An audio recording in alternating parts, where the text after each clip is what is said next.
नमस्कार, बहुत स्वागत है आप सभी का। मैं हूं आपके साथ चेतन पाठक। खबरों की शुरुआत करेंगे। खबर गोरखपुर से है, जहां मुख्यमंत्री योगी आदित्यनाथ के कर कमलों से विधि विधान से 9 नवीन मंदिरों में देव विग्रहों की प्राण प्रतिष्ठा संपन्न होने के साथ गोरक्षपीठ का देवलोक और समृद्ध हो गया है। प्राण प्रतिष्ठा का यह अनुष्ठान श्री लक्ष्मी नारायण महायज्ञ और श्रीमद् भागवत महापुराण कथा ज्ञान यज्ञ की पूर्ण आहुति के संगम पर पूरा हुआ। विविध वाद्य यंत्रों और बैंड बाजे पर भक्तिमय धुनों के बीच गोरक्षपीठ ईश्वर की ओर से देवताओं की प्रतिमा का पट अनावरण होने के साथ ही समूचा मंदिर परिसर भक्तिमय जयकारों से गूंज उठा। मुख्यमंत्री ने सभी लोगों के अनुरोध किया कि वे मंदिरों में स्वच्छता के प्रति आग्रही बने।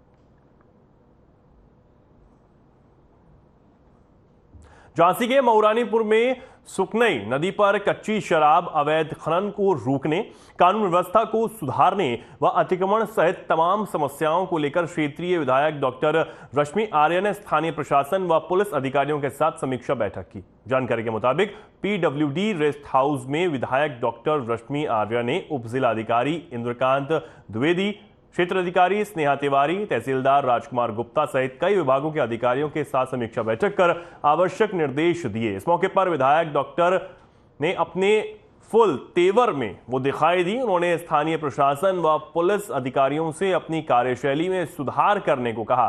उन्होंने घाटों पर हो रहे अवैध खनन करने वालों पर सख्त कार्रवाई करने को कहा है। साथ ही सुकनई नदी के घाटों पर बिक रही कच्ची शराब व मछली बाजार में फैले अतिक्रमण को जल्दी हटाने के निर्देश देते हुए पुलिस अधिकारियों को निर्देश दिए कि जो भी पीड़ित पुलिस के पास आए उसे तुरंत न्याय मिलना चाहिए।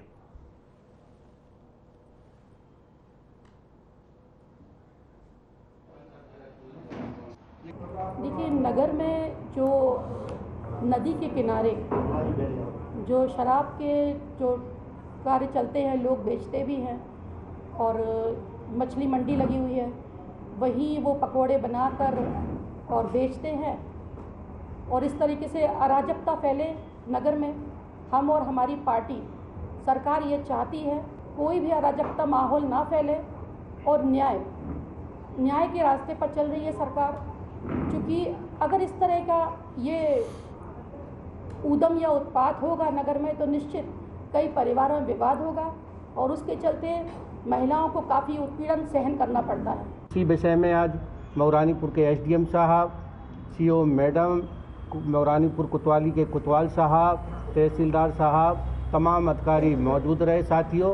और जो अवैध शराब है, अवैध खनन है, ट्रैफिक है, विजिलेंस और लाइट के द्वारा जो लाइट वालों के द्वारा है अवैध वसूली है साथियों, इसके बारे में माननीय विधायक जी ने कि वो विजिलेंस की टीम झांसी से आती है साथियों, वीडियो फिल्म बनाती है, उनको डराती है, धमकाती है, फिर झांसी बुला के उनसे वसूली की जाती है। इस वाले प्रकरण को माननीय विधायक डॉक्टर रश्मि आर्य ने बहुत गंभीरता से लिया है, यह बात शासन में पहुंचाई है और निश्चित ही ऐसे जो अधिकारी हैं, जो भ्रष्ट अधिकारी हैं, उनके खिलाफ डॉक्टर रश्मि आर्य जी ने अभियान छेड़ दिया है।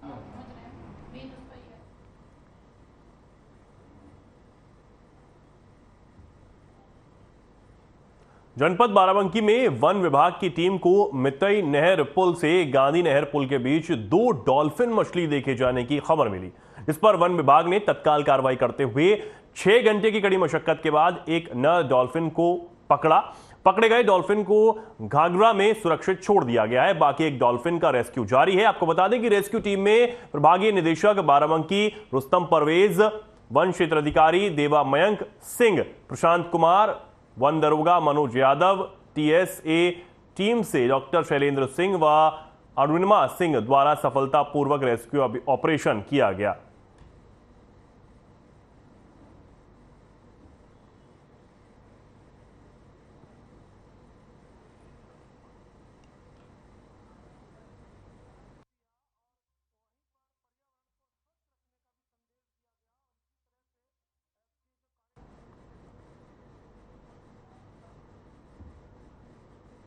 अब खबर नोएडा से है, जहां गाजियाबाद में अलग अलग स्थान पर कार में सवारियों को बिठाकर लूट करने वाले गिरोह का पुलिस ने पर्दाफाश किया। बता दें कि पुलिस ने 4 आरोपियों को सेक्टर 44 से गिरफ्तार किया है। वहीं आरोपियों के पास से तमंचे, चाकू और 50,000 रुपए और घटना में प्रयुक्त स्विफ्ट डिजायर कार बरामद की गई।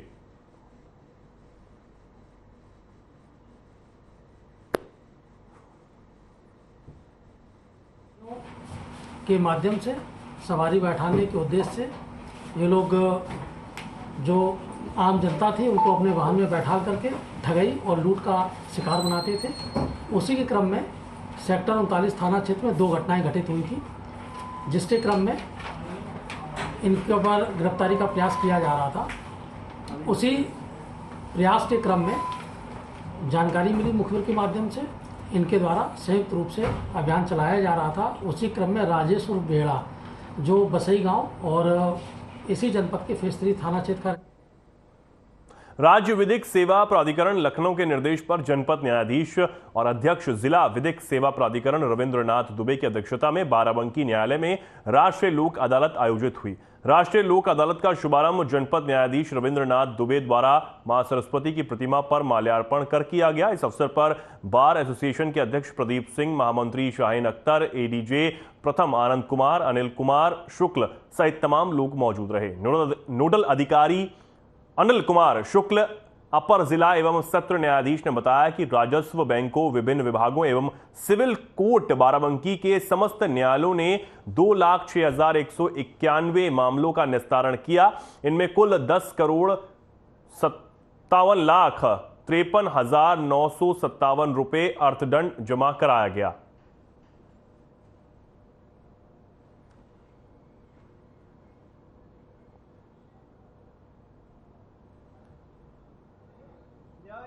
ये त्वरित न्याय की व्यवस्था है और यहाँ पे पुलिस के स्तर पे जो सम्मान माननीय न्यायालय से हम लोगों को प्राप्त हुआ था, हम लोगों ने 100% लोगों को तामीला किया उसका और लोगों से ये उनको अवगत कराया कि यहाँ पे पहुँचें और न्याय प्राप्त करें।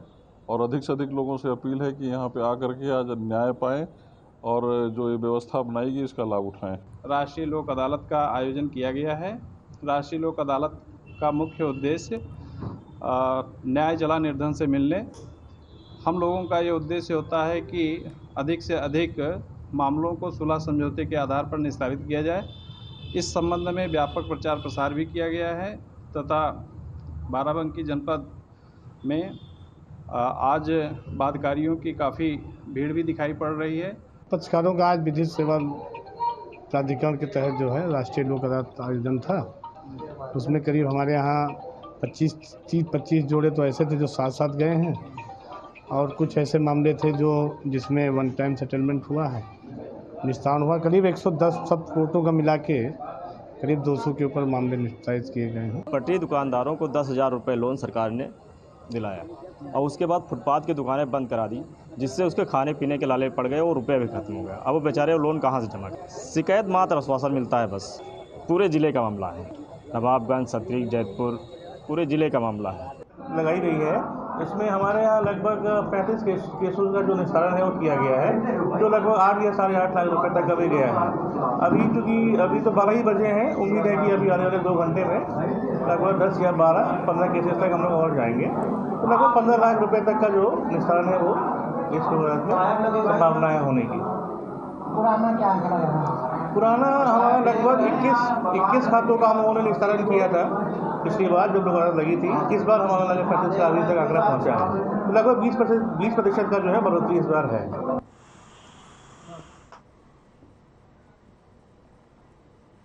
झांसी जिले के लहचूरा थाने के थानाध्यक्ष पर एक महिला को बयान देने के बहाने बुलाकर धमकाने का आरोप लगा है। जानकारी के मुताबिक थाना लहचूरा क्षेत्र के अंतर्गत ग्राम की महिला ने अपनी ही ससुर के ऊपर लहचूरा थाने में छेड़छाड़ का मुकदमा दर्ज करवाया था, जिसे लेकर थाना लहचूरा प्रभारी ने उक्त पीड़ित महिला को थाने में बयान देने के बहाने बुलाया और उसे थाने में ही डराने धमकाने का थानाध्यक्ष पर आरोप लगा। महिला ने बताया कि थानाध्यक्ष ने धमकाते हुए कहा कि तूने ससुर को झूठा फंसाया, अब तुझे ही अंदर कर देंगे। जिससे महिला थाना लहचूरा प्रभारी की शिकायत लेकर अब क्षेत्राधिकारी मौरानीपुर के पास पहुंची और प्रार्थना पत्र देकर जांच कर कार्रवाई की मांग की है।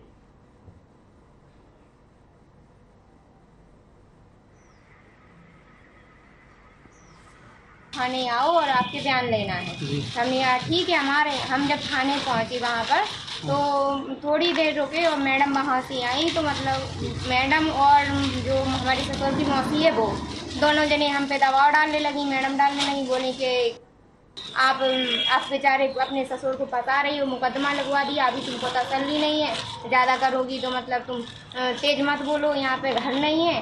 और 4-5 दिन से वहाँ पे बैठा ले, अभी गए तो फिर से बंधक बनाने लगे, दबाव डाल धमकी देने लगे।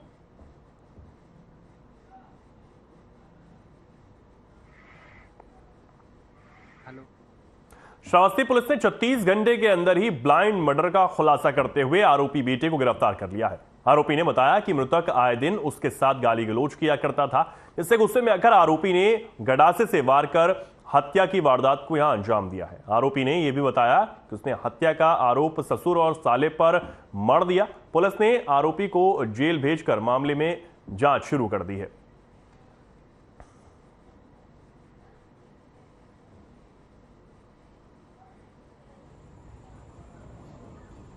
कोरोना में एक सनसनीखेज हत्या का मामला हुआ था, जिसमें 2 लोगों को नामजद किया गया था। सीओ कोरोना, SHO कोरोना तथा सर्विलांस की जो टीम थी उसके द्वारा गहराई से इसकी जांच की गई। जांच से बात प्रकाश में आई कि नामजद अभियुक्त जो थे उनके द्वारा न करके बल्कि उसके बेटे, मृतक के बेटे रामू द्वारा स्वयं इसकी घटना की गई थी।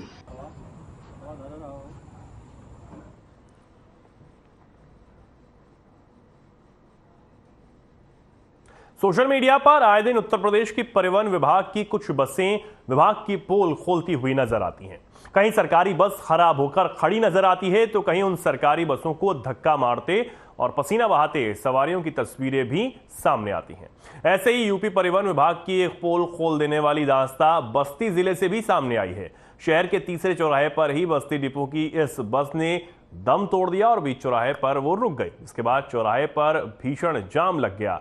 जाम लगने की वजह से लोगों को काफी परेशानी हुई और जिसकी सूचना जैसे ही पुलिस को हुई वैसे ही ट्रैफिक विभाग के लोग चौराहे पर पहुंचे और बस के ड्राइवर से जल्द बस हटाने को कहा। बस का ड्राइवर ट्रैफिक के लोगों को देखते ही सहम गया और सवारियों से मिन्नतें करने लगा और कहा कि अगर आप धक्का लगा देंगे साहब तो हम आपको आपके गंतव्य स्थान पर पहुंचा देंगे। जिसके बाद बस में बैठी सवारियों के पास कोई और दूसरा चारा ही नहीं बचा और वहां वे बस से उतरे और जमकर सरकारी बस को धक्का लगाया। जिसके बाद बस स्टार्ट हो गई। बस में बैठे सवारियों की जान में जान आई और उन्हें एक आशा की किरण नजर आई कि अब वे अपने गंतव्य स्थान पर पहुंच पाएंगे।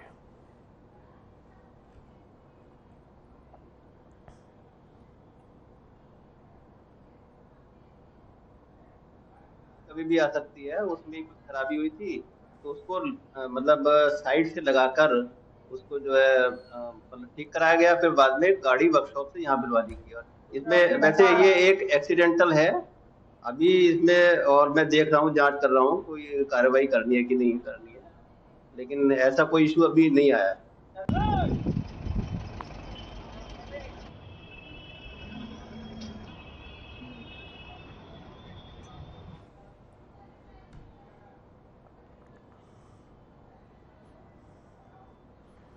बरेली विकास प्राधिकरण द्वारा शहर की सड़कों का चौड़ीकरण का काम चल रहा है।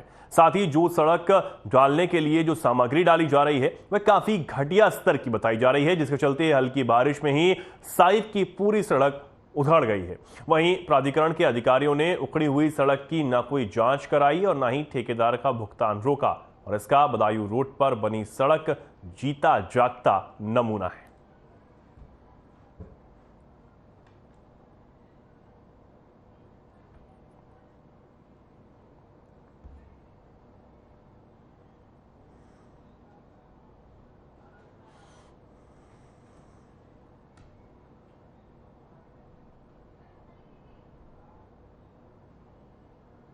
बीस साल पुराने एक मामले में बस्ती जनपद के 2 पूर्व विधायक सहित 2 ब्लॉक प्रमुख के खिलाफ MP MLA कोर्ट से सजा सुनाई गई और कुछ ही देर में उन सभी को जमानत भी दे दी गई।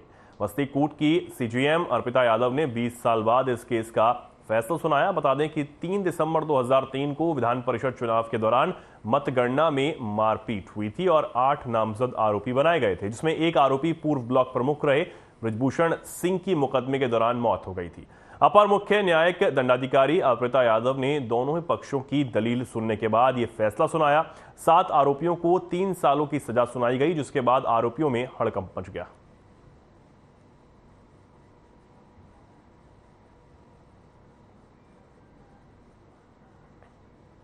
ये मामला 2003 में ये जो एमएलसी का चुनाव हुआ था, तो उस एमएलसी के चुनाव में कंचना सिंह प्रत्याशी थी एमएलसी की और मनीष जायसवाल भी एमएलसी के प्रत्याशी थे। चुनाव हुआ था।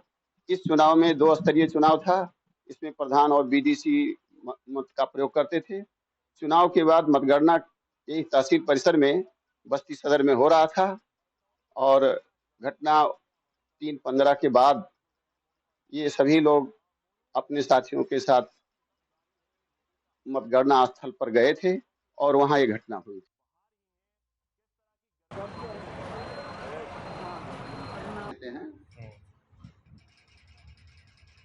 3/12/2003 दिन में जिले में आपराधिक घटनाओं पर लगाम लगाने के लिए पुलिस सतर्क नजर आ रही है। रविवार की सुबह पुलिस अधीक्षक गणेश प्रसाद साहा के निर्देश में एक मुहिम गुड मॉर्निंग लागू की गई। इस दौरान पुलिस अधीक्षक गणेश प्रसाद साहा के द्वारा good morning Lakhimpur Kheri police दस्ते को सदर कोतवाली के पुलिस चौकी संकटा देवी से हरी झंडी दिखाकर रवाना किया।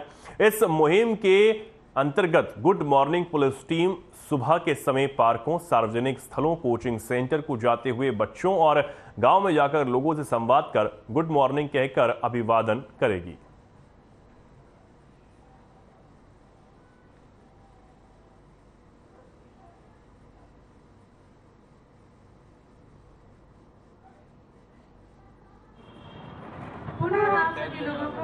गुड मॉर्निंग लखीमपुरी एक सुबह को पुलिसिंग को मजबूत करने का तरीका है, लोगों से संवाद करने का भी एक बेहतरीन तरीका है। इसी को ध्यान में रखते हुए पूरे जनपद में इसकी शुरुआत की गई है। इसका उद्देश्य है सुबह सुबह जनता से संवाद बनाना और हम हमेशा देखते हैं कि सुबह का जो समय होता है कहीं ना कहीं थोड़ी पुलिस शिथिल दिखती है और आप सभी की भी अपेक्षा थी कि इसमें सुबह की पुलिसिंग को मजबूत किया जाए। इसी समय बच्चे स्कूल जाते हैं, कई लोग टहलने को निकलते हैं और एक उनके अंदर सुरक्षा की भावना मौजूद हो और इसी दौरान हमारी और उनसे संवाद हो, वो हम पुलिस से क्या अपेक्षा करते हैं, किस जगह में और सुधार की ज़रूरत है। इसका एक प्रयास है। आज आपने देखा है कि कोतवाली से इसकी शुरुआत हुई है।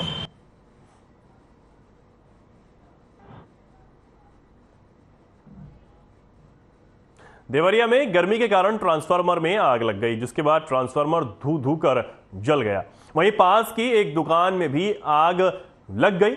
वहीं बड़ा हादसा होने से भी बाल यहां बचा है। मौके पर पहुंची फायर ब्रिगेड की गाड़ी ने आग पर किसी तरह काबू पाया। बताया जा रहा है कि भीषण गर्मी और ओवरलोडिंग के कारण ट्रांसफार्मर में आग लग गई थी। ट्रांसफार्मर के सिवाय सब कुछ सुरक्षित है। आसपास के दुकानदारों का हल्का फुल्का नुकसान जरूर हुआ है। यह पूरा मामला देवरिया जिले के सलेमपुर बाजार का है।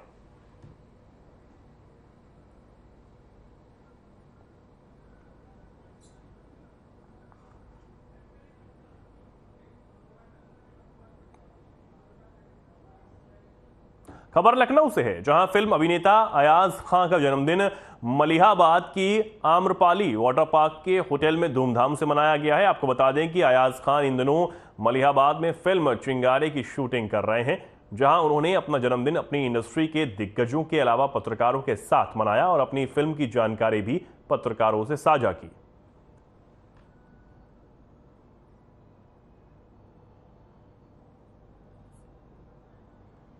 अयाज खान का जन्मदिन यहां बड़े ही धूमधाम से मनाया गया। अपनी आने वाली फिल्म को लेकर भी उन्होंने पत्रकारों से जानकारी साझा की है। खबर आपको बता रहे हैं, जहां अयाज खान जो कि एक्टर हैं और उन्होंने अपना धूमधाम से जन्मदिन यहां सेलिब्रेट किया। पत्रकारों को भी आने वाली फिल्म की जानकारी उन्होंने दी है।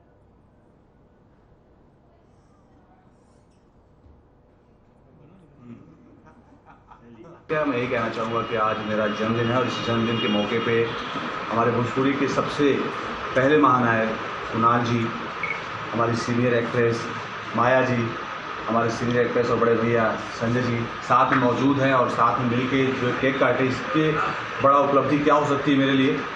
आप सब लोगों की दुआएं हैं, आप सब लोगों के आशीर्वाद है, ईश्वर अल्लाह की कृपा है और मैं यही चाहूँगा कि सदैव ईश्वर अल्लाह की कृपा, आप सबका प्यार और बड़ों की दुआएं आशीर्वाद हमारे लिए बना रहे। फिलहाल के लिए खबरों में इतना ही।